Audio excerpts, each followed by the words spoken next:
Leingak ama sem da jikse popular government ama mayam na pam ni ba semu hai bse sem da na dum pandada na lai bse masi khoi kamaina yeng ba ya aduga adum sum panthara ga leigadori bra kuki MLA sing dum ngairaga leigadori bra moy yaw da na khoi Leingak se semba yade yaroi hai ri bra karamba phibam na thamli ba ge ai sini khoi PR tham gi bde chahi ma phajal ka dum sa saim tan kamain thamini masimang ni sana khoi gi mamang da su Guwahati mi famda shu gi lai ri ba Kedar sing moi gi leader sing kaino toroga moi chauna kuki jo ai moi mami ngam thonjale asing mari kuki jo si lei ponte ai di moi gi community du gi akoi gi ta party gi wegara mar gi wegara akoi gi akoi gamti gi wegara simti gi wegara masi mi am de form toroga mai magi community du gi elected members sing ma thagale ne ko akoi Manipur gi kaino sida legislative gi assembly gi manung sida revenue oraga adu bunga si di akoi moi gi hai ba separate administration natraga union territory so called any moi haning ba mai sino adu toroga hujisi demand sing si phangadamni machi tawgadamni haiduna kogi lairiba MLA sing sida moi phajal laga punjal laga no moi chindonda natraga kaino toroga forcefully toroga machi mifam phamgani haiduna hoji Guwahati gi hoji moi chathare adagi mu somna peace rally tatkani da amu moi kogi ITLF fiber kari hagre moge jo council hagre aduna sumu statement am thoi ko aduna masida yeng ni ngai point sidi main di factor issue ne su da thammi si kanana no central government na thammi ne sugi yana report adu sugi yana riba akoi gi mogi so call akoi group ma khai si gi punchal leader sing sinamu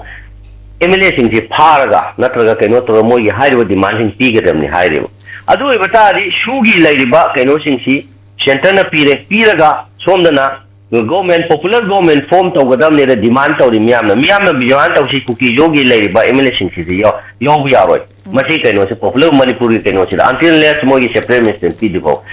madugi power pahel liba shugi lairiba kaino se kakhat piu da miyamna haidane adu kakhat pagi mahutta shugi changdo ga shugi lairiba sina ona tainaba mongda Manipur Thugai bagi da achoba role am lawrine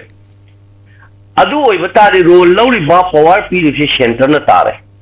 adu Manipur Thugai ningil si kana tare center ta dorim ne center na sugi keno si loktok na moi pihom do punishment pi do pi dre miat mi pun miamam thokre maduri yaw da phong na lai khamni adu oi batari maduri phagat pasu laite power miam ju pishan bire adu ga haujina Manipur ya kogi popular government form tawgadaba sida kuki jogi MLA singsi yawu yaro chauna singi shuna ne adu tare suji center na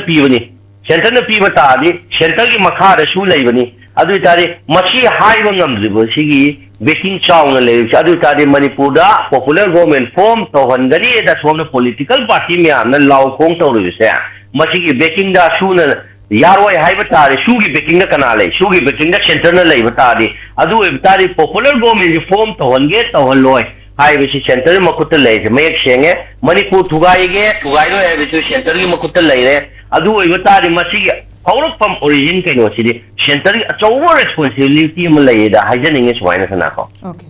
aduna ngasi gi leiba Tuiba irang sigi kaino sing sida shuji lokto kharaga matik chaba adumba operation chathaduna khogi terroristing na mi haliba akuki haliba kolaliba kaino sing takhai ba matamda center na shuji lokto takhai gi bata di miyam pradana su haiganim o center ri tawriba thabak sing sa Manipur kannabagi namta moina shugi kaino sing lokto ngati takhai da haigadabane adu ona tainaba shuji sum sangdoga somda kuki jogi kaino su council gi ju kaure moi kauraga moi lairiba si so sing moi level sing sugi makha da moi control tawro thambatari suji mo kana control to isi wanga to si lang matam center na to em adu tari Manipur Thugai ni si center Manipur punchal